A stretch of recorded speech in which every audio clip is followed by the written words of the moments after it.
Attends, il faut que je demande. Oui. Ah non, non, vas-y. C'est bon? Super. Alors, je te donne la parole et vous écoute à toi. Tu me donnes la parole et je prends la parole. Merci, mon cher.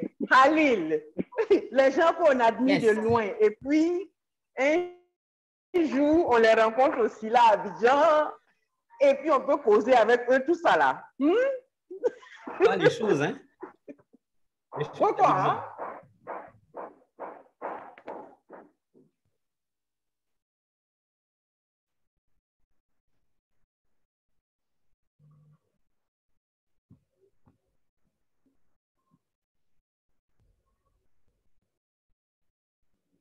On s'est perdu. Ouais, donc on parle cet après-midi de l'Odyssée des oubliés. Pourquoi dans le truc, j'espère qu'on peut lire.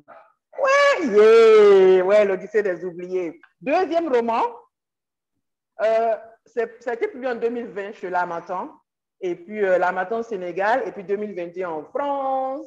Et puis avant ça, il y a eu L'Orée du Trépas, que j'ai lu aussi. Oh, regarde le gars avec son L'Orée du Trépas. Oui, donc bien sûr que j'ai lu. Et puis L'Orée du Trépas qui a glané tous les prix. Donc, sélection finale, prix Orange du livre en 2019. Sélection prix Amadou Kourouma, sélection prix Ivoire. Et puis ça aussi, il y a le prix, quoi là, Ahmed Baba. Toi, tu es le glaneur de prix, non? Ils sont gentils, les membres du jury de prix. Ils m'aiment bien.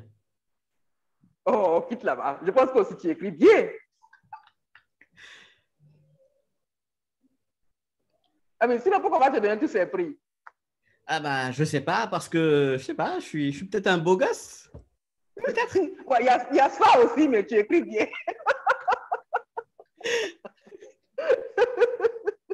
Il y a ça aussi, mais pourquoi tu es en train d'être modeste? Et puis même, il y a ce roman inédit là, pour lequel tu as eu un prix. Ça se passe comment? Quand on a un roman inédit et puis il y a un prix. Pardon, il faut raconter l'histoire. Alors, c'est très simple. La francophonie a financé un prix organisé par le ministère de la Culture et la direction du livre et de la lecture du Sénégal pour les jeunes écrivains sénégalais. Il fallait déposer un manuscrit. Ça a récompensé le manuscrit d'un jeune écrivain sénégalais de moins de 30 ans.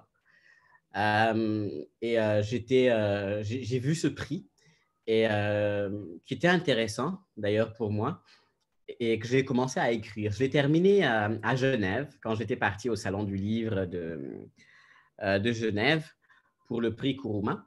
Et je l'ai terminé, j'ai envoyé à la direction du livre. Le prix était décerné à l'occasion de la FILDAC, donc Foire internationale du livre de Dakar. Et à cette occasion, le jury, composé d'écrivains, d'universitaires et de personnalités importantes de la culture, a choisi ce manuscrit-là, qui s'appelle Le Printemps des regrets, et l'a primé. Ah, voilà qui est clair. Je me disais, ah, le gars, il a tellement de talent que les gens vont mettre dans son tiroir pour enlever les livres pour lui donner le prix. Bah, ça viendra, ça peut-être. Je ne suis pas jalouse. Hein. Je ne suis pas du tout jalouse. J'adore le titre Printemps des regrets. Ça sera publié au Sénégal, bientôt. Mais j'ai un autre texte qui sera publié en 2023 en France, dans une grande maison d'édition. Je garde le secret pour l'instant. Yeah. Non, mais attends, où tu trouves tout ce temps-là pour écrire, Khalil? C'est quoi ton processus? Comment je fais pour écrire? Disons que... Ouais, le temps aussi. Ah, c'est la nuit. C'est la nuit, Edwige, je ne dors pas. Le temps, je trouve le temps certainement la nuit. À partir de 23 heures, je commence à écrire. Entre 23 heures et 7 heures du matin, puis je vais travailler. Non, mais vraiment, tu ne dors pas, hein? Oh là là! 4 heures par nuit, c'est bon? C'est suffisant. Faut dormir, mon frère, faut dormir. Mais bon, tu es encore jeune. Donc, tu peux te permettre. En fait, c'est pas que je connais son âge, hein, c'est toi qui as commencé à parler du printemps des regrets. Tu as dit moins de 30 ans, donc je fais la déduction, quoi. Bon, parlons de l'Odyssée des oubliés. J'adore tous tes titres. L'Orée du trépas, l'Odyssée des oubliés, le printemps de regret. On doit venir chez toi pour les titres. Mais qui sont les oubliés dans l'Odyssée? Alors, les oubliés, c'est ces personnes qu'on ne nomme pas. Ces personnes qu'on déshumanise, en fait, à travers les médias, les informations, et même à travers notre façon de traiter cette thématique-là d'immigration clandestine. On parle de migrants, on parle de clandestins, on parle de naufragés, on parle de personnes mortes dans le désert, mortes au large de Tarifa, au large de la Sicile. Mais on oublie que chacune de ces personnes décédées, disparues, chacune de ces personnes mortes, c'est tout un univers. C'est quelqu'un qui a aimé, qui a été aimé, quelqu'un qui a certainement vécu des deuils, quelqu'un qui avait sa façon à elle de voir le monde et de penser même ce monde-là. C'est quelqu'un qui, fondamentalement, était un être humain. C'est une vie humaine, en fait. Et c'est pour ça que j'ai mis l'emphase pour les oublier quelque part, pour forcer, entre guillemets, les gens à s'intéresser à ces oubliés, à se dire, mais qui sont-ils ces oubliés? Et justement, l'ambition de ce texte, c'est de leur redonner leur humanité. Et c'est pour ça que même la couverture est parlante. Dans la couverture, on distingue des silhouettes pour dire justement les oubliés, des gens sur qui il faudrait mettre la focale. Et l'objectif de ce roman, c'est de mettre la focale, de braquer cette focale-là sur eux, pour parler un peu comme nos amis cinéastes, de mettre cette focale sur eux et d'apprendre à les connaître. Ouais, en fait, c'est intéressant que tu dises oubliés parce qu'on a l'impression qu'ils sont vraiment, tu vois, dans les journaux, dans l'actualité, depuis, je pense, 2013, hein, quand il y a eu ce naufrage à Lampedusa, on a l'impression que la question de la migration est vraiment d'actualité. Mais oui, dans ce roman, en fait, tu leur donnes cette histoire-là, tu leur donnes oui, ces personnes aussi qui avaient des familles, qui ont perdu tout, qui essaient de se retrouver. Je ne sais pas si c'était voulu pour toi de le mettre dans cette forme romanesque, parce que je sais aussi que tu es poète. Alors, je crois donc, que... pourquoi pas une longue ode? Mais c'est ce que... Techniquement, c'est ce que je fais. Mes romans, en réalité, sont de longs poèmes. Et ce texte en particulier, j'utilise les codes de tout ce qui est tragédie, en réalité. J'utilise les codes de la tragédie, mais surtout de l'épopée. C'est les codes de l'épopée. C'est un roman qui se veut une Énéide aux migrants. Le roman se veut une Énéide en honneur aux migrants, à tous ceux qui sont morts sur cette route-là, menant en Europe. Et pourquoi cette forme? J'ai très tôt compris, j'écris de la poésie depuis longtemps, mais pas de la vraie.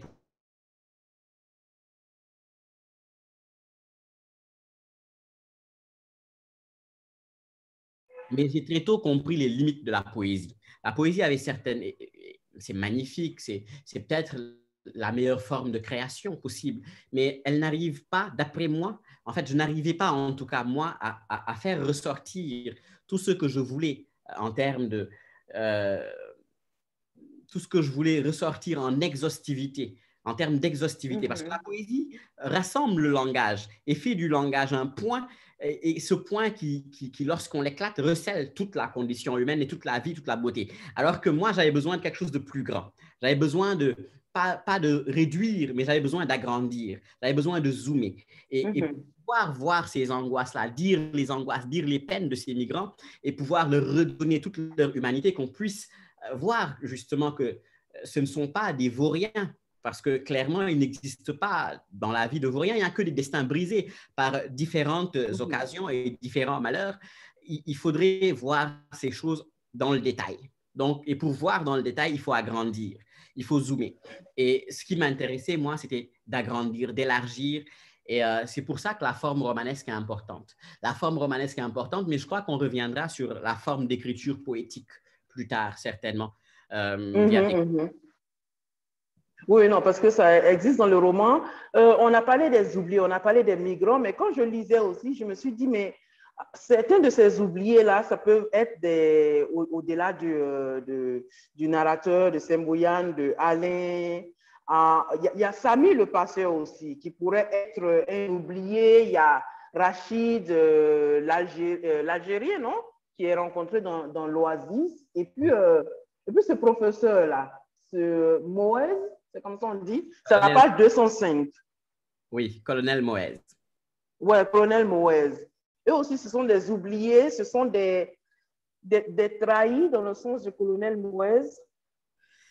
Alors, il faudrait voir.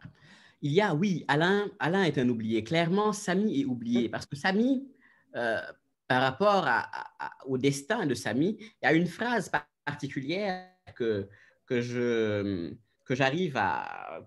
dis, en fait, à la mort de Samy. Clairement, lorsque juste quelques instants après sa mort, quand le Sahara se met à recouvrir son corps, et Samy sera légende vivante. En réalité, Samy sera oublié après sa mort. Et justement, oublié dans le sens où, lorsqu'on retrouvera son corps, ce sera peut-être difficile de l'identifier. On ne parlera pas, il sera englouti par la masse d'informations, parce que c'est aussi ça. Je crois que c'est un phénomène, la crise migratoire, même en disant cela, on n'arrive pas à cerner toute l'ampleur de cette crise-là, parce que ce phénomène est ce qui est traduit par cette expression crise migratoire est galvaudé.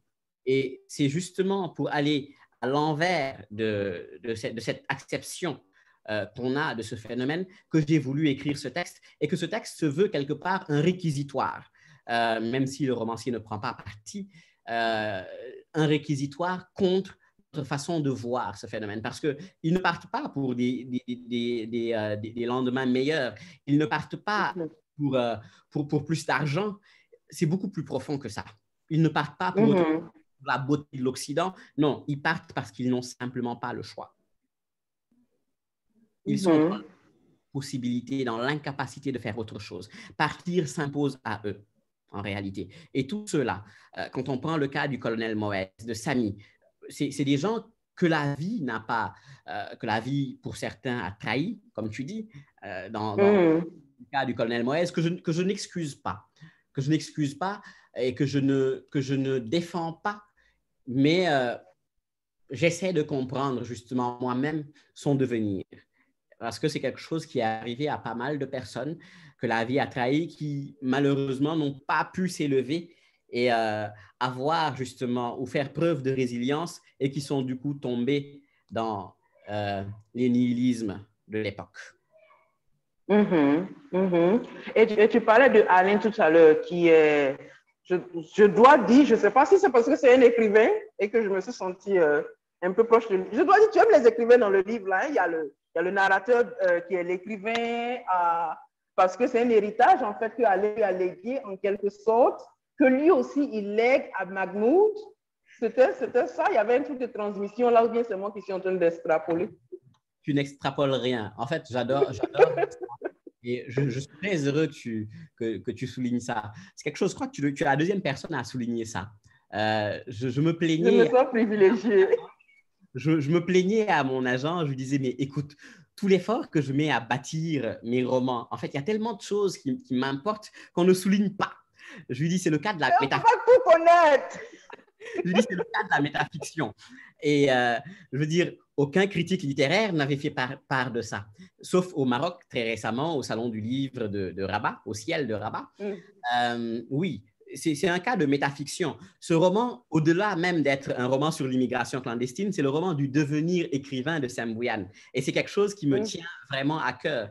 Et la problématique de l'écriture est contenue dans ce texte à travers le devenir écrivain, et surtout la transmission via Semboyan, ce jeune enfant qui vient d'un petit village d'Afrique de l'Ouest, qui finalement devient écrivain pour montrer l'importance de la littérature. Et c'est une façon pour moi de rendre hommage à cette littérature, à ces grands auteurs que je lisais moi-même à partir de 7 ans, sans savoir que j'étais capable d'écrire un texte.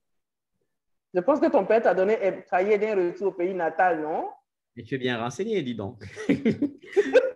Je me renseigne. Je sais tout sur mes personnes.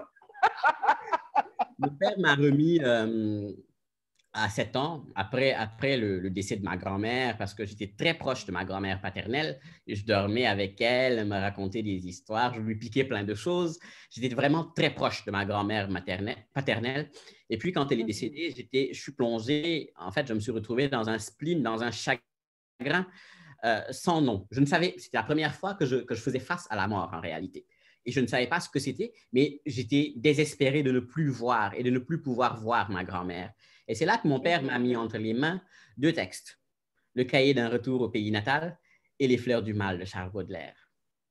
Au début, le cahier, moi, quand je suis venu voir mon père, après, à 7 ans, il me dit, mais c'est ça ton Césaire? Mais il ne sait rien, parce que, évidemment, je n'avais rien compris du cahier. Mais, bien au contraire, Les fleurs du mal me parlaient beaucoup. Et Les fleurs du mal m'ont donné envie de faire de la poésie, d'écrire des poèmes. Et petit, je me rêvais poète. Quand les gens rêvaient d'être président de la République, footballeur, j'ai toujours été nul au football, entre parenthèses, moi, je rêvais d'être poète. Mais je me disais que pour être poète, il fallait être mort. Il fallait écrire, et qu'à sa mort, les gens allaient exhumer ces textes qu'on a écrits et qu'ils allaient les publier. Parce que tous les poètes que je connaissais étaient morts. Et donc, j'ai commencé à pasticher les spleens, surtout les spleens.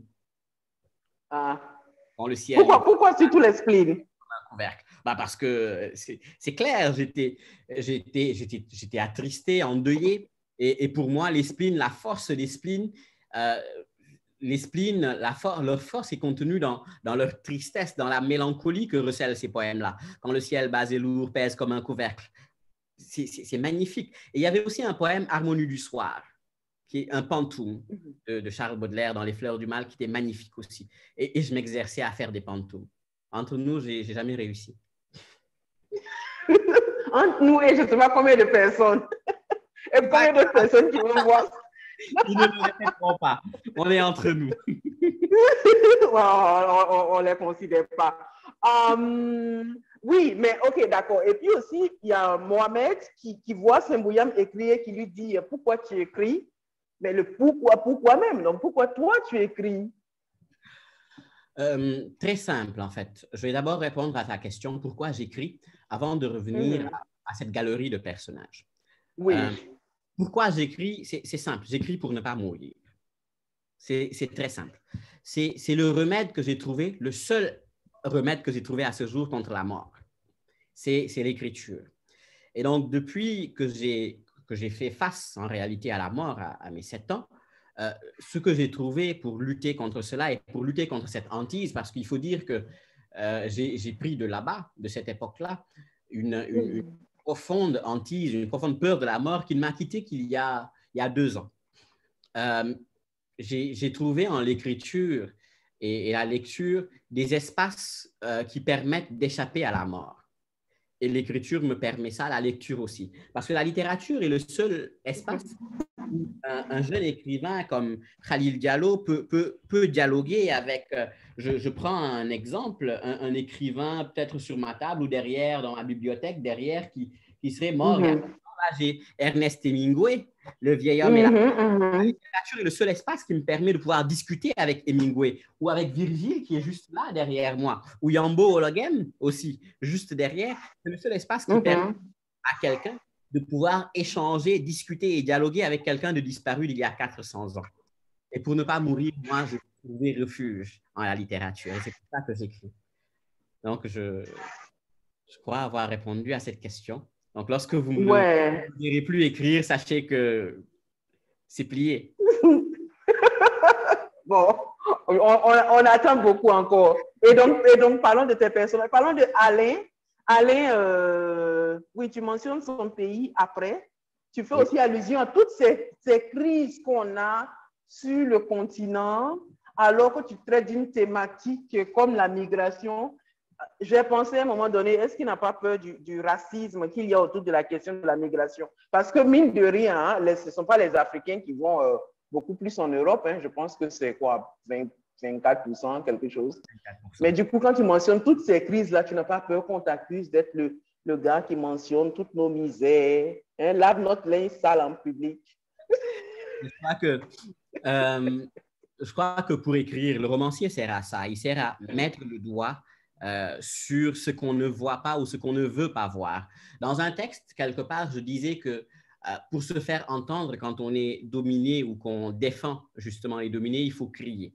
Il faut crier et ne pas avoir peur de se répéter et crier pour que les gens, et écrire d'une certaine façon, dans cette forme poétique, pour que les gens acceptent d'entendre et de voir certaines choses, et surtout ce qu'ils ne veulent pas voir. Parce qu'il y a ce qu'on voit et ce qu'on ne veut pas voir, ce qu'on fait mine d'ignorer. Il faudrait dire que voilà, la problématique du racisme, mais par contre, le racisme en Afrique occupe le dernier tiers du roman. Tout le dernier tiers du roman. Et c'est important de dire que ce texte n'arrive jamais en Europe. Le texte ne parle jamais de l'Europe. C'est un texte qui peut dire, parce que ça réside dans son ambition. Ce n'est pas par pur fatalisme, par ignominie ou parce que je suis méchant et mauvais, que j'aime la mort des gens, que je les tue tous avant qu'ils n'arrivent. Non. Mais j'adore que ça n'arrive pas en Europe. Hein? J'ai beaucoup aimé ça, en fait. Oui, parce que le roman ne s'intéresse pas à l'Europe. Le roman s'intéresse à j'ai quelque chose à dire de l'Afrique et c'est ce qui m'a fait écrire ce texte. Ce texte ne n'est pas d'une envie de parler, tiens, je ne me suis pas levé un jour, tiens, bon, j'ai rien à dire, je vais peut-être écrire un roman sur les migrants, mais non, c'est parce que j'avais quelque chose qui me tenait à cœur, une certaine forme de révolte et qui tient d'ailleurs en une phrase, en fait, il n'y a pas de destin brisé, il n'y a pas de vaurien. Moi, il n'y a pas de vaurien, il n'y a que des destins. Oui, tu dis ça dans le roman, ouais. Exactement. Et c'est cette phrase-là qui a conduit à un roman de 340 pages. Et donc, c'était ça. J'avais envie de montrer en réalité une certaine forme de faillite parce que nous tous, Edwige, toi et moi en premier, avons failli. Parce que c'est notre faillite à tous dans cet espace-là que de voir des gens prêts à braver le désert, la mort, les terroristes, le servage, juste pour pouvoir aller ailleurs. C'est que nous n'avons pas réussi justement le pari qui est le nôtre de cette intégration, de cette solidarité et justement de pouvoir mettre fin à ce système capitaliste qui carrément un système ou la perpétuation de ces mécanismes de domination économique qui créent justement ces pauvretés-là, ces formes de pauvreté et qui permettent à un moment et ce désespoir et surtout que nous n'avons pas pu mettre fin au totalitarisme politique et au totalitarisme idéologique et culturel. Parce que c'est la sainte trinité du désespoir et du malheur, ces totalitarismes-là, politique, idéologique, culturel, qui mettent ces gens sur les routes de l'exil. Et ces personnages sont aussi divers et variés parce que chacun de ces personnages, en réalité, montre ou représente un pan de l'Afrique. Et c'est pour cela que ce roman, c'est pour ça que j'ai choisi La route du désert, parce que La route du désert, bien mieux que La route de la mer, permet de pouvoir parler davantage des phénomènes africains et de l'Afrique, parce qu'on traverse différents pays. Et chacun de ces pays qu'on traverse nous permet de faire ressortir une certaine partie de notre histoire, en fait, africaine et tout du moins ouest-africaine. D'ailleurs, d'abord, avant de revenir un peu plus au nord, vers le Maghreb et ces phénomènes politiques. Je n'ai pas eu peur qu'on m'accuse de faire ressortir nos tares. Non, et je n'ai pas eu peur qu'on m'accuse de dire les choses telles qu'elles sont, de parler du délitement de l'État libyen et de mettre le doigt sur les origines, en réalité, de montrer ce délitement de l'État libyen organisé, orchestré par l'OTAN, et que ce soit ça qui soit à l'origine aujourd'hui de ce qu'on essaie de soigner à travers G5 Sahel, à travers MINUSMA. C'est le délitement de l'État libyen qui en est la cause. Donc aujourd'hui, on joue après avoir créé ces différents, avoir créé ces feux, on joue aux pompiers. Et c'est aussi et j'aime ce roman. Mais tu sais, ce que j'aimais dans le roman, c'est tu n'as pas... oui, tu as parlé de la variété des personnages, c'est-à-dire on parle de la pauvreté, mais ça va même au-delà de la pauvreté économique. Il y a cette pauvreté intellectuelle qui fait qu'un écrivain mondialement connu n'a même pas sa place ni dans son pays, ni sur le continent, et il est obligé de partir. Et puis, oui, je ne sais pas si on doit gâter la fin du roman pour tout le monde, mais le fait que, oui, les gens, oui, non, moi, je n'ai pas peur, en fait. Oui, ça les apprendra à les lire. Oui, ça va les... Dans tous mes romans, dès le début, je leur dis, Et OK. tout le monde meurt. Tout le monde meurt. Ça finit comme ça dès le début. Donc, si tu aimes ma façon d'écrire, ma construction, tu restes. Si c'est l'histoire, tu peux déjà partir. En tout cas. Mais oui, tout le monde meurt en fait. Tout le monde meurt. C'était quoi le truc d'avoir... Bon, on a juste un survivant quand même, hein? Oui. Mais tout le monde meurt. Le survivant qui sert de passeur, en réalité. Je vais d'abord te parler d'Alain, parce que c'est quelque chose qui me tient à cœur. Ce n'est pas inventé. Souvent, on dit que les romans, surtout nos romans, particulièrement moi et un autre de mes amis, que je ne tairai pas, qui est devenu très célèbre maintenant, que je tairai pas, très célèbre maintenant, on nous accusait d'être trop durs et de trop tuer les gens et de ne pas parler assez d'amour dans nos textes. Bref. Et tu sais que c'est le contraire. Bref. Exactement. Je veux dire par là que, Alain, notre littérature n'est même pas aussi dure que le monde réel. Alain, pour moi, est aujourd'hui un personnage conceptuel. C'est le personnage conceptuel qui représente la littérature ou les écrivains ou l'écrivain africain en tant que tel. Et ce qu'a vécu Alain, un autre Alain l'a vécu, Alain Patrice Nganang. Alain Patrice Nganang a été chassé du Cameroun par le régime dictatorial qui est en place.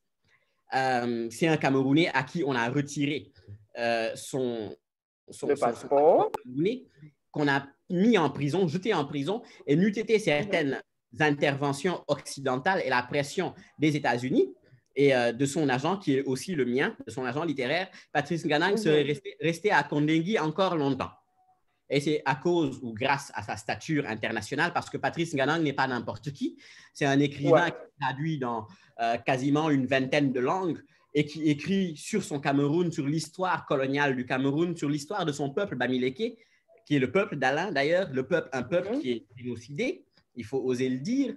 Et depuis les premières heures de la colonisation, de la décolonisation par la France, des villages bombardés au napalm, et que l'État camerounais a poursuivi et qui se poursuit jusqu'à présent, qu'on appelle la guerre du Nozo actuellement. Mais il faut dire que c'est des gens qui osent aujourd'hui, qui se sont retrouvés dans une situation qu'ils n'ont pas acceptée.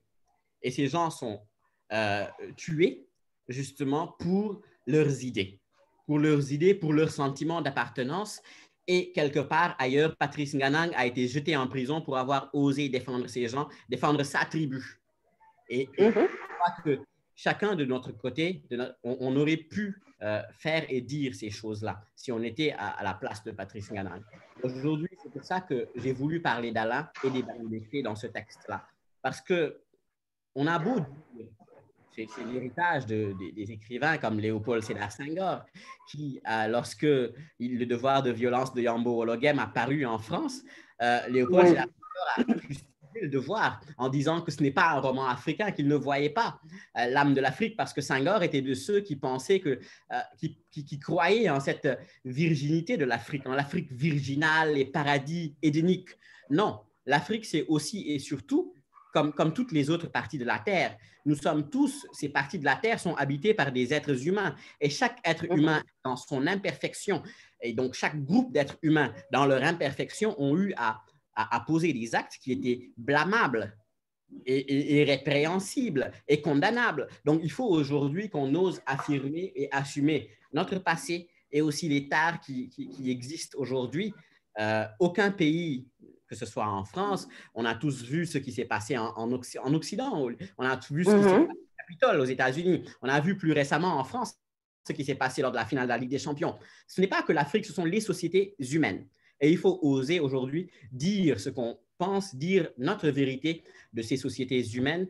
Et je crois que nous, en ce qui nous concerne, on a un certain devoir et un certain regard sur le continent africain et on doit oser dire certaines choses, d'où le personnage d'Alain. Et c'est pour ça qu'il était important pour moi. Et puis, si on dit, est-ce que ce n'est pas cela qui cause aussi cette chute des cerveaux-là causée par l'immigration? Parce que, Patrice Nganang qui maintenant travaille, non? Oui, il travaille aux États-Unis en tant que professeur. À Stony Brook University. Il est publié dans la plus grande maison d'édition aux États-Unis, chez Farrar. Ça doit être le seul africain publié là-bas. Sa trilogie est traduite dans une quinzaine de langues. Les 3 romans parus chez FSG, les droits vendus partout ailleurs. Et Patrice Nganang est considéré comme dans notre espace comme un petit écrivain. Il vient de faire la une du New York Times.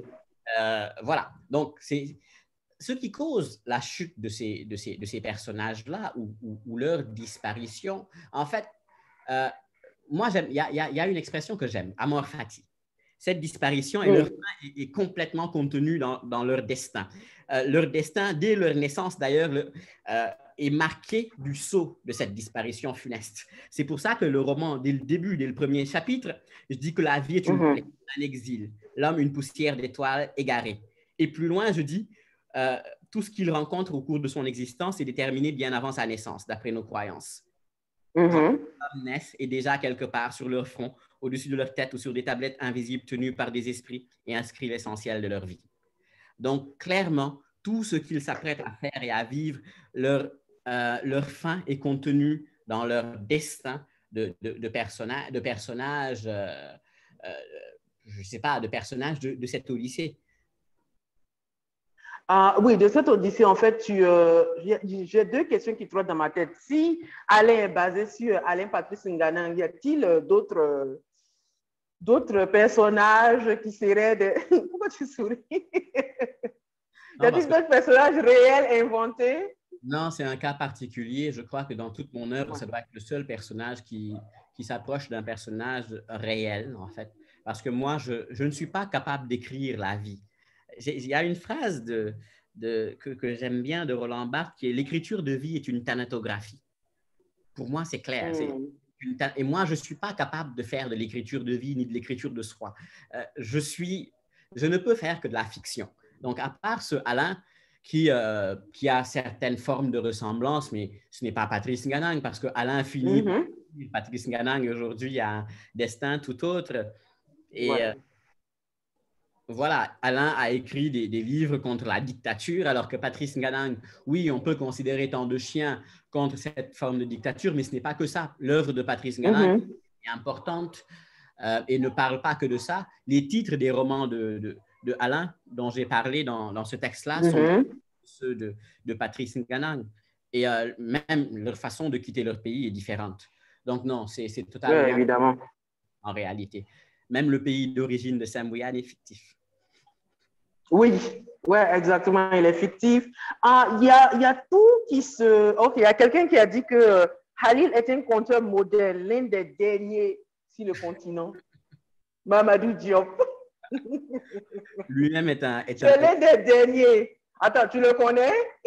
Oui, je le connais. C'est un très brillant cinéaste. Je crois qu'il n'est pas encore très connu au Sénégal, mais pour moi, c'est le meilleur cinéaste du Sénégal. Et peut-être même l'un des meilleurs. Il vient de gagner le Grand Prix. Recommandation. Il vient de gagner le Grand Prix du festival du film de Luxor, qui est l'un des plus grands festivals au monde en termes d'activité et d'impact. Il vient de gagner ce Grand Prix-là. Et c'est quelque chose de bien. Et c'est quelqu'un qui a fait son dernier court-métrage, a été sur les listes d'une vingtaine de festivals à l'international. Donc, c'est quelqu'un de soi. Donc, avec lui, vous êtes l'un des derniers conteurs sur le continent. Je n'oserais pas le dire. Je reçois cela à la fois comme un compliment et surtout un encouragement. Et oui, j'assume cette part de conteur-là. Parce que cette forme d'écriture que j'ai, d'écriture romanesque que j'ai et à laquelle je m'adonne, se rapproche beaucoup du conte et j'utilise aussi certains codes du conte pour pouvoir dire certaines choses et pouvoir faire ressortir certaines indignations. Et il faut dire que l'origine du roman se trouve là-bas. Homère était un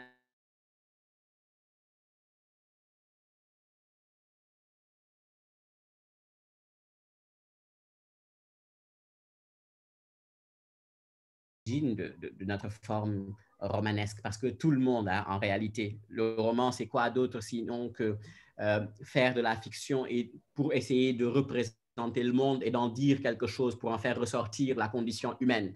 Et c'est quoi d'autre le conte, si ce n'est qu'on aime tous qu'on nous raconte des histoires. Le conte, c'est pouvoir... Le roman, c'est notre façon à nous, gros adultes, d'assumer notre part d'enfant en disant qu'on aime qu'on nous raconte des histoires. Donc, oui. D'assumer que personne ne va s'asseoir. Il y a quelque chose de beau quand on nous raconte les histoires. Mais tu sais, ce que j'aimais dans ce roman, c'est que ce n'était pas ton roman que tu lis. C'est toutes ces techniques-là. Il y a beaucoup de poésie dans le roman. Surtout, tu vois, je pense qu'après l'Oasis, il y a beaucoup de poésie.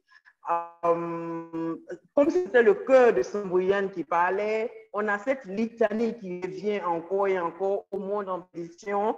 Viendra-t-il qui, comme Zeus, se rappellera et sauvera les oubliés? Existe-t-il seulement? Et oui. Je ne sais pas en fait, pourquoi est-ce que tu as choisi de mélanger, d'entremêler tous ces genres? Alors, ce qui est important pour moi en termes de littérature, toi qui es anglophone, qui écris en anglais, tu sais, en anglais, roman se dit novel. Et pour moi, en fait, moi, je prends ce terme-là au premier sens, au premier degré. Je venais de faire un premier roman, je veux dire, qui m'avait étonné, ébloui et désarçonné en même temps. Parce que je ne m'attendais pas à tout ça. Je veux dire, moi, je disais, l'éditeur même, je lui ai dit, écoute, tu publies mon recueil de poèmes? Il me dit, non, passe-moi ton roman. Mougar m'a dit que tu as un roman. Je dis, oui, mais il me dit, passe-moi ton roman. Je dis, mais non, il n'est pas bon ce roman. Laisse-moi du temps que je termine l'autre sur l'immigration. Celui-là, il est bon. Il me dit, non, mais passe-le. Et puis, dès qu'il l'a publié, ça s'est enchaîné. J'ai quasiment fait le tour du monde. Je veux dire, je ne savais pas tout ça, moi. Je ne connaissais pas tant que ça le monde de l'édition. Je ne savais pas qu'il y avait toutes ces choses qui pouvaient être. Et je me retrouve un peu comme une star à voyager aux frais d'autres personnes, un peu comme un bourgeois. Alors, voilà, je suis pris en charge dans des hôtels, dans certains endroits de la planète. Je dis, mais qu'est-ce que je fais ici, moi? C'est un roman qui m'amène là. Et à un moment, il me fallait faire... À l'orée du trépas. Et oui, c'est à l'orée du trépas, un roman que moi, je considérais comme mineur. Et il me fallait à un moment faire silence autour de moi et pouvoir me replonger dans ce texte-là. Pouvoir m'y replonger et faire sortir quelque chose de nouveau. Parce que novel, ce n'est pas novel pour rien. Il faut, je crois, c'est ce qui m'anime, de roman en roman, j'essaie de faire des expérimentations. Parce que Boubacar Boris Diop dit que tout le monde sait raconter une histoire. Mais le plus important, c'est comment est-ce qu'on la raconte. Et Boris est un excellent romancier. Sa construction est magnifique. Et c'est justement pour cela, l'histoire était très volumineuse, la langue assez complexe. Donc, je ne pouvais pas me permettre de rajouter une construction du tonnerre, comme certains écrivains le font, comme Ernesto Sabato ou comme Boubacar Boris Diop. Je ne pouvais pas me le permettre, sinon personne n'allait le lire. L'éditeur serait incapable. Moi-même, je me serais perdu dans ce texte-là. Donc, il fallait faire ressortir quelque chose d'autre dans la façon de raconter. Et donc, c'était utiliser tout ce que la littérature avait à m'offrir, comme intertextualité, poésie, et même, en réalité, polyphonie, pouvoir dire c'est aussi un roman qui fait appel à d'autres techniques et d'autres formes d'écriture que les lecteurs découvriront. Et l'ambition, c'était de pouvoir justement montrer une autre façon de faire le roman et qui rejoint ce qu'Alain disait, parce que quelque part, Alain disait que son écriture est poétique parce que sa façon de faire du roman, son roman se veut scandale en réalité. Scandale au monde plat qui est le nôtre, plat, désuet, dénué de sens, où aujourd'hui, on va à 100 à l'heure en oubliant d'apprécier la vie. Nous subissons tous notre vie et nous ne vivons pas réellement, nous ne prenons pas le temps d'apprécier la vie comme il le faut. Et dans ce roman, comme j'essaie de montrer la vie, j'essaie de montrer au lecteur en réalité cette autre facette de la vie et ça vient en contrepoint. Cette poésie et cette beauté vient en contrepoint à ce que je raconte et la douleur et l'horreur en fait que j'essaie de retranscrire. Et oui, je crois que c'est bien ça en réalité. C'est ça. J'adore ce que tu dis, raconter la vie. Je vois qu'il y a une question, donc attends. Khalil, après avoir écrit À l'orée du trépas, est-ce que vous n'aviez pas peur? Je le dis parce que c'est un livre sur le terrorisme. Ouais, parle-nous de tes peurs, Khalil. Et puis, il y a Goethe Namibie qui a levé la main. Qu'est-ce que vous nous voulez, Goethe Namibie? Tell us, Goethe Namibie. Sagma, Peter. Yes, because I see there are some interesting questions. There are des questions dans le chat. Peut-être on peut... Oui. J'espère que vous pouvez lire les questions. Peut-être quelle est... Ouais, je vois 2 questions. Attends, il y a la version allemande de l'Odyssée des oubliés est disponible bientôt, comme annoncé lors de notre rencontre littéraire à Dakar au cœur de la littérature. Oui, la version allemande sera disponible en 2023 chez Orlando Verlag en Allemagne.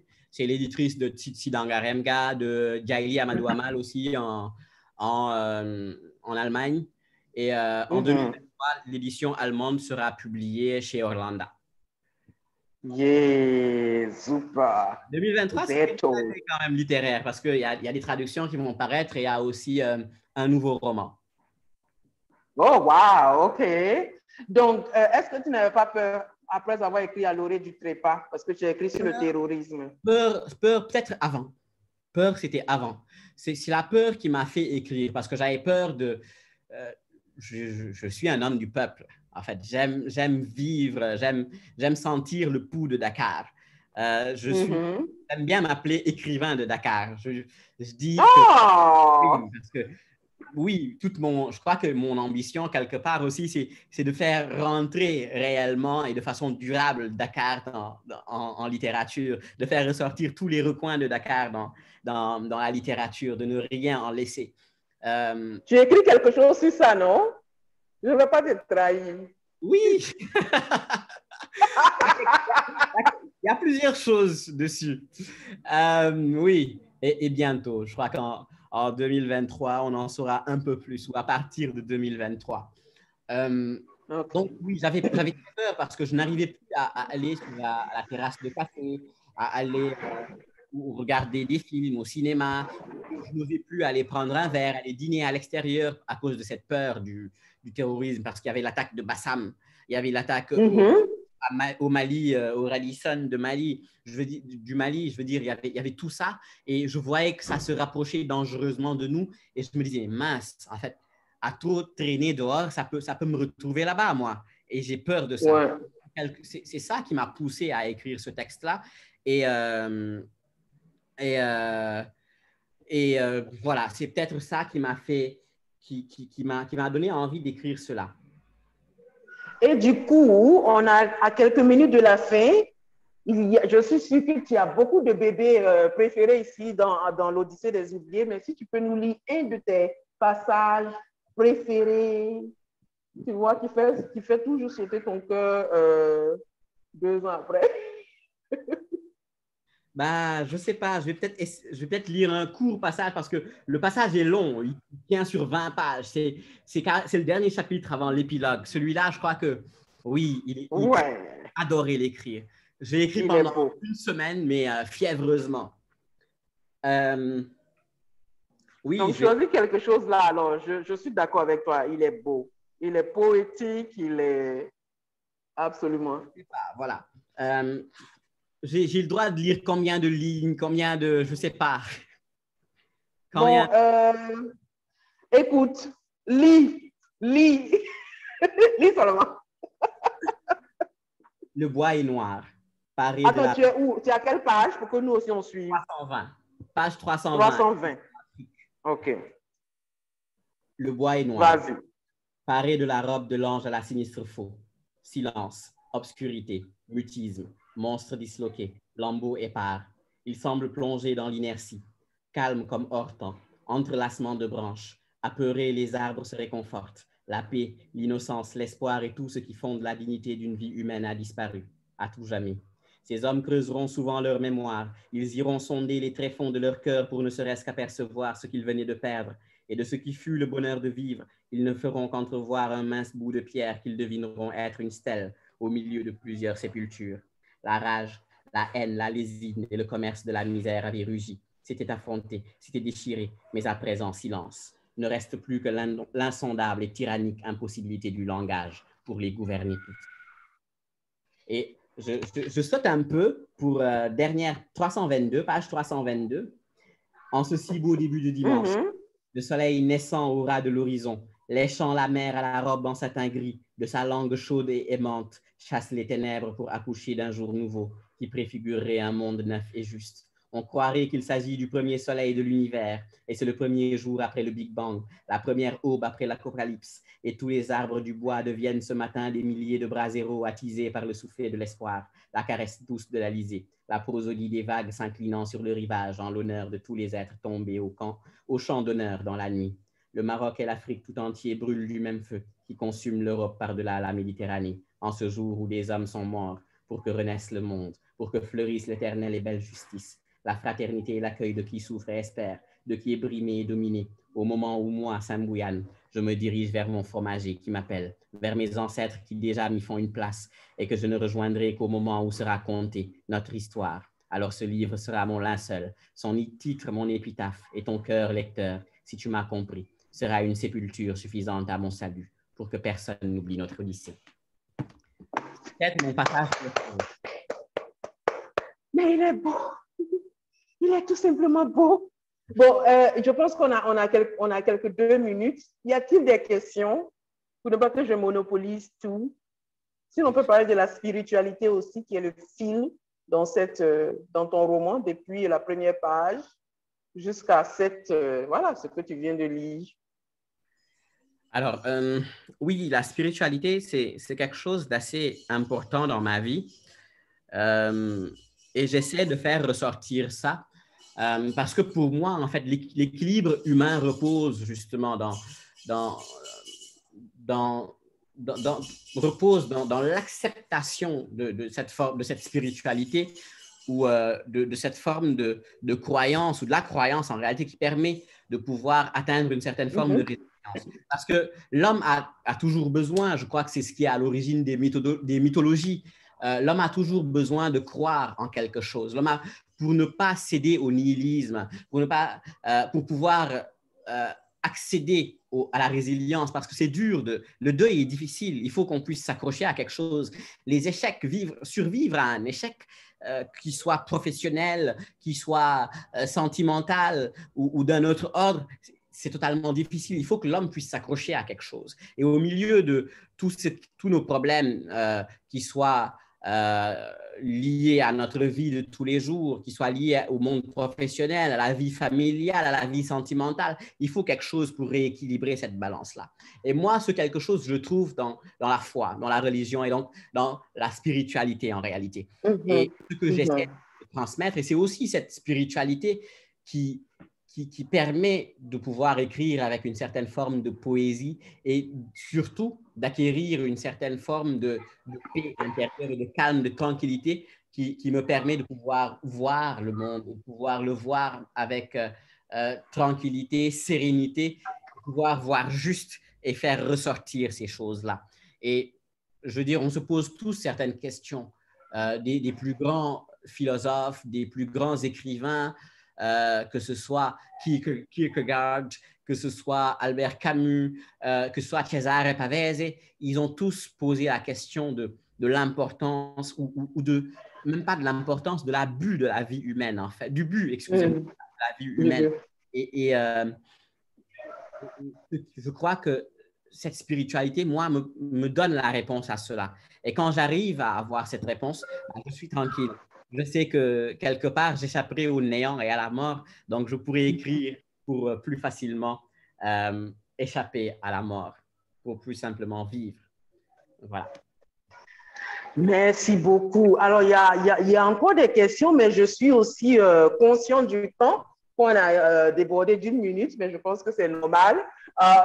Il y a beaucoup de choses encore, mais la particularité de Virtually Yours, c'est qu'il y a 5 personnes qui pourraient avoir accès à ce livre gratos. Donc, je pense qu'on va procéder au tirage au sort, n'est-ce pas? Il y a un tirage au sort, Virtually Namibia. Tu peux participer, moi? Non! il faut aller écrire encore. Tu dois écrire encore, on veut te lire. C'est ça, non? Goethe Namibie, on va procéder au tirage. Oui. Sinon, il y avait... Voilà, allons-y.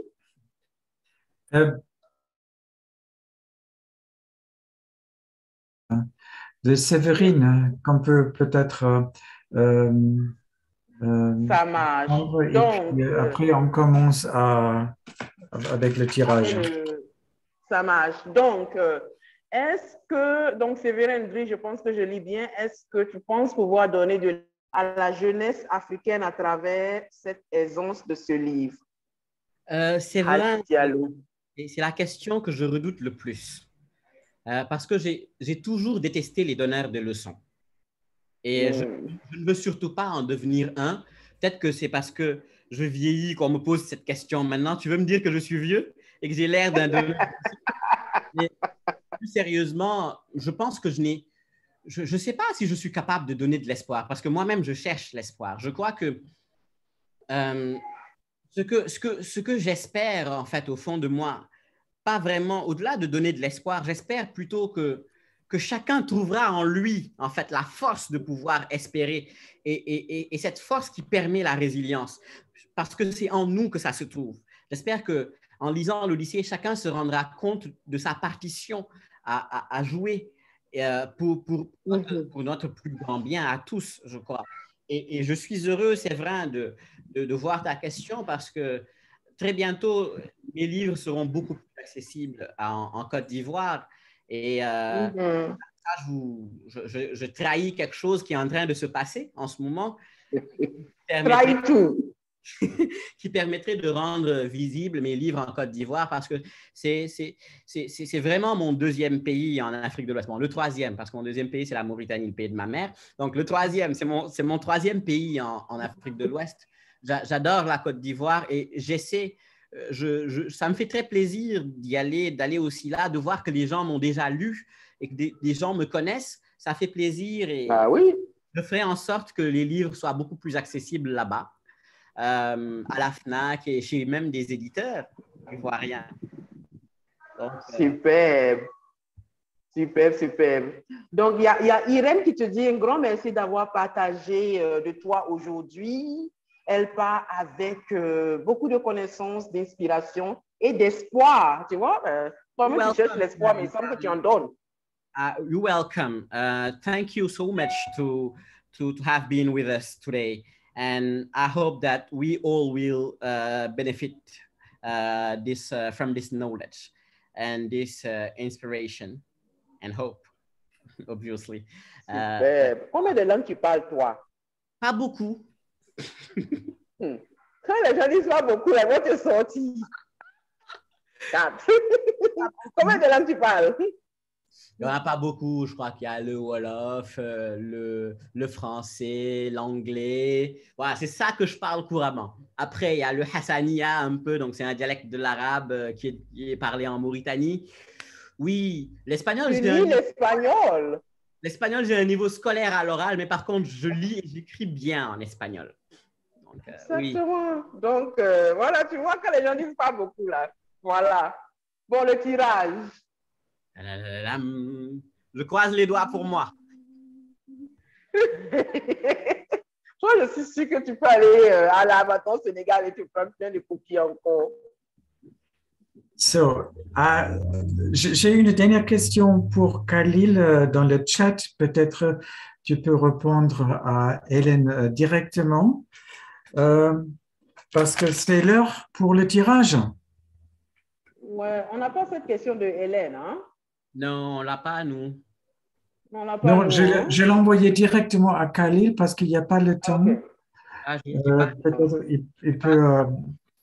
le temps quand on fait le tirage. Ouais. Non, je l'ai envoyé à Kaja Diallo. Pardon. Voilà.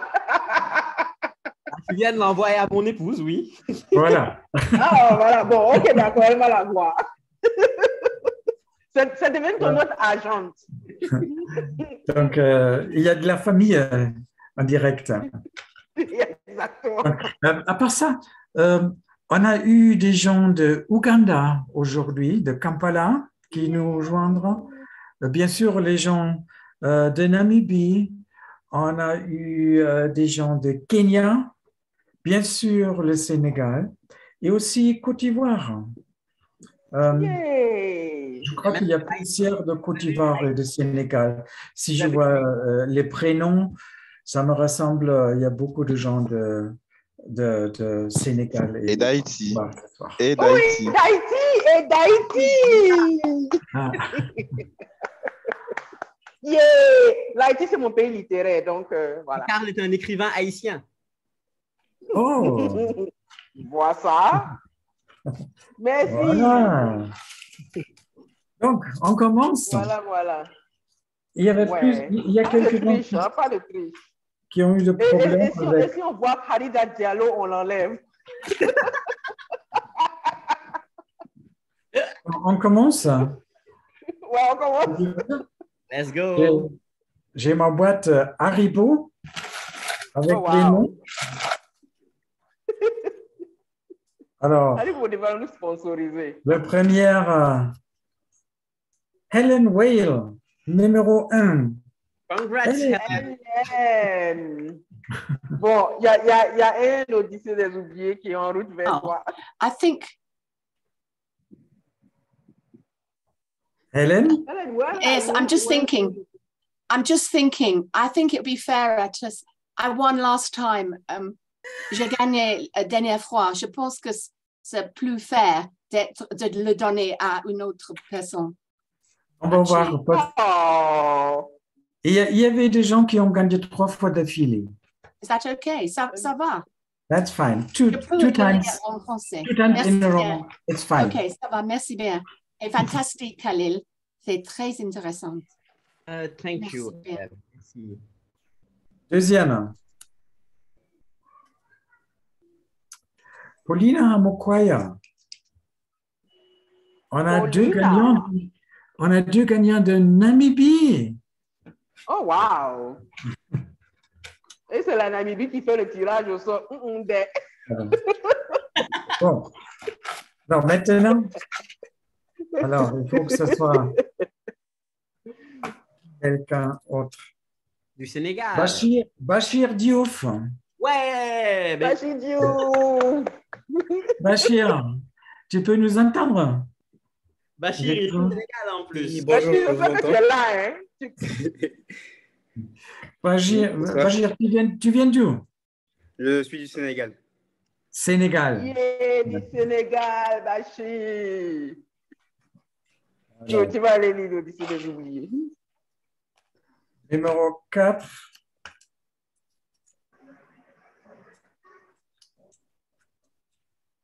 C'est Rabiatou Diallo. J'espère que c'est bien. C'est pas mon épouse, non, c'est pas Khadija. Ah non, c'est pas elle. Ok, d'accord. Désolée, Khadija. Un autre? Ok. Oui, très bien, merci beaucoup. Voilà. Donc, c'est bon. Donc, ça, c'est la dernière personne. La dernière personne.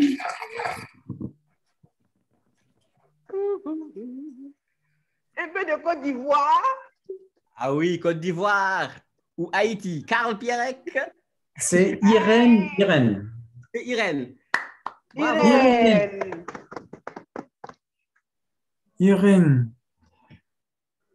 Where are you coming from? Tu viens d'où, Irène? I'm coming from Uganda, Kampala. From Uganda, yes, yeah. Oh, superb. So one book goes to Uganda. Irène, can you read French, or did you follow us with the translation? There's a translation here for English, so I've been following with the translation. Okay. But I just had to make sure I come to this because I really liked the topic of the novel, of the writer, because I like migration literature. I like reading about it. So yeah, that's why I had to make sure I attend this. Yeah, that was great. It was great.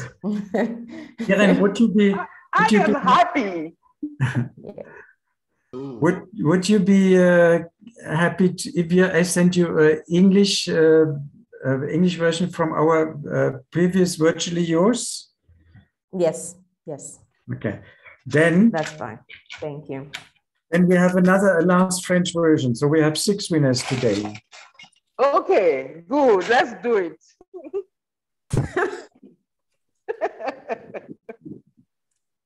Alors, ça, c'est pas vrai. C'est un autre. Non, c'est qui? Kadja Diallo.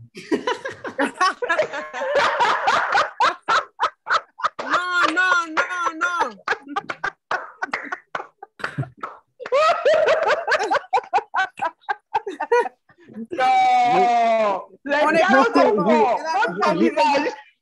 Je vais confectionner des t-shirts où je vais mettre je suis Khadijatou Diallo parce que franchement je suis Khadijatou Diallo. Est-ce que ça Khadija, est-ce que tu as besoin du livre? C'est vraiment Khadija, est-ce que tu as besoin du livre? Alors, on a posé comme ça en plus.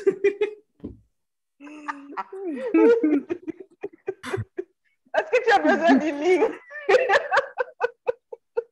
Okay. So, that means we have 2 winners from Namibia, 2 winners from Diallo, and Bashir Diouf and Irene from Kampala. Yeah. Sorry, but it's not the same Diallo than him. Moi, je suis en France. Oui, non, toi, tu n'es pas la même Diallo, là, non. Non, pas la même Diallo, pour le coup. Non, ça, c'est Rabiatou Diallo. There was the Khalil Diallo. Okay. Donc, that means I need your email address if I can't find you on the registration, but it should be. Je vais vous contacter pour arranger à vous envoyer les livres. D'accord? OK. Donc, je peux donner mes paroles. Non, de ma part, je peux remercier à Edwige et bien sûr à Khalil Diallo. Merci beaucoup pour notre 17e version de Virtually Yours. Et aussi, merci beaucoup de notre interprète, Miss Marguerite Rumpf. Excuse-moi, Detlef, c'est Bouya. Donc, il y a Khalil qui demande à ce qu'on offre le livre de Khadija, donc à quelqu'un d'autre. Ah! Okay. Ils sont gentils, hein, le couple Diallo. Oui, exactement, ils sont très gentils. OK. D'accord. Et après, je vais passer les paroles. Je vais donner les paroles à Edwige et puis à notre hôte, à Mustapha, pour finir avec une autre musique, une pièce. Donc, qui a cette copie du livre? Donc, la dernière personne, c'est Madame Diop. Diop, oui. Elle est toujours là? Je suis là. Ok, vous venez d'où? Donc, aussi Sénégal? Vous avez dit Mamadou Diop? Oui. Mamadou Diop. Vous n'êtes pas tombé sur la bonne personne, hein, parce que moi, j'en ai pas besoin. Je connais Khalil. Ah, voilà. Je le lis, tous les jours. J'ai tous ces bouquins, donc... ouais, Khalil, je le connais très bien, je connais son étude, donc je pense qu'il faudra piocher une autre personne. Moi, voilà, ça me ferait plaisir de l'avoir, là que je sorte et tout. Mais voilà, je vous laisse le privilège de piocher une autre personne. Ok. Merci. On a toujours les noms de la boîte. Hein. Merci. Le livre va venir en Côte d'Ivoire, je vous dis. Bah oui, en Côte d'Ivoire. Alors, j'ai rassemblé tous mes ancêtres. J'ai un peu mal à prononcer là. C'est Carl Pierre. Carl Pierre. En effet, en effet, en effet. Yeah! merci. Voilà, on est content que tu sois là. Ah, mais bien sûr, bien sûr. Trop content. Merci Donc, beaucoup. c'est pas venu en Côte d'Ivoire, mais Haïti, c'est mon pays littéraire. Donc, voilà, je suis contente. Les ancêtres ont parlé. Ah, ben, super. Ah, ben, super. Wow. Super. Yeah. Trop contente. Donc, je pense que c'est l'heure à finir avec la musique ou Edwige. Bah, j'ai rien d'autre à dire que grand merci, Khalil. Merci beaucoup d'avoir pris de ton temps. Et oui, de t'être prêté au jeu de Virtually Yours, quoi. Bah, merci à vous pour l'invitation. Merci à vous. C'était un immense plaisir d'être parmi vous et de discuter littérature.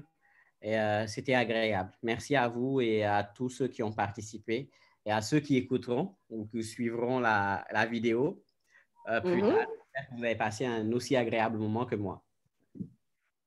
Merci. Mustapha? Bonsoir à tous. À mon tour aussi de vous remercier. Merci à toi, Khalil. C'est toujours un plaisir de t'écouter.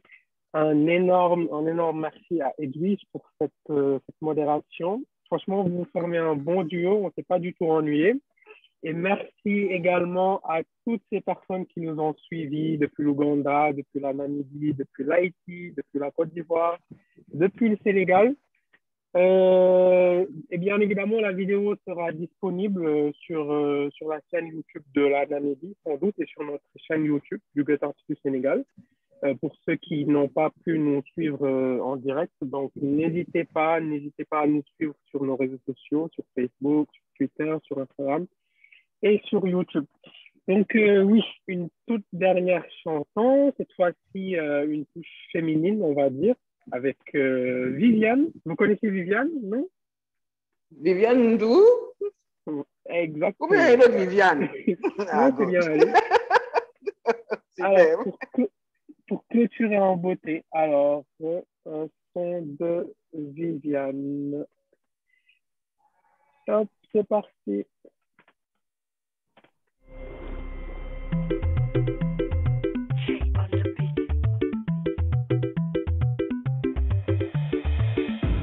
Nano bunyunangu nyunyu express. Nano bunyunangu nyunyu express. Nano bunyunangu nyunyu express. Sunyu holdi fest nyunyu yo express. Nano tumanangu ngama express. Tumanangu ngama express. Ma bai tunakunangu no stress. Ama holdi fest yunga yo express.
Nango, express.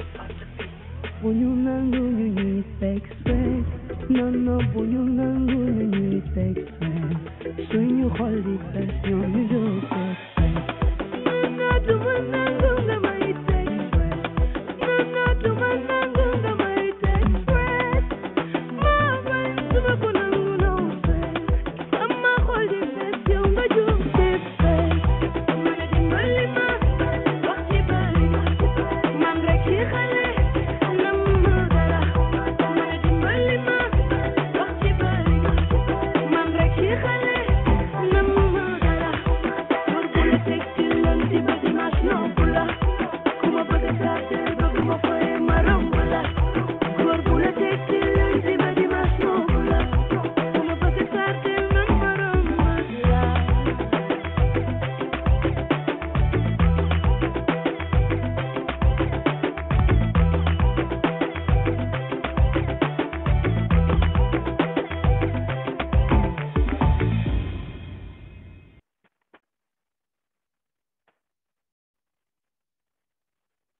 Alors, c'est sur ces belles paroles qu'on vous dit à tous au revoir. On se donne rendez-vous le mois prochain pour une nouvelle édition de Virtual York.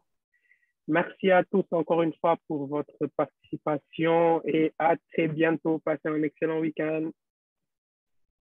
Merci beaucoup. Au revoir. Ciao, ciao. Au revoir. Bon week-end à tous. Bye bye. Ouais. Bye.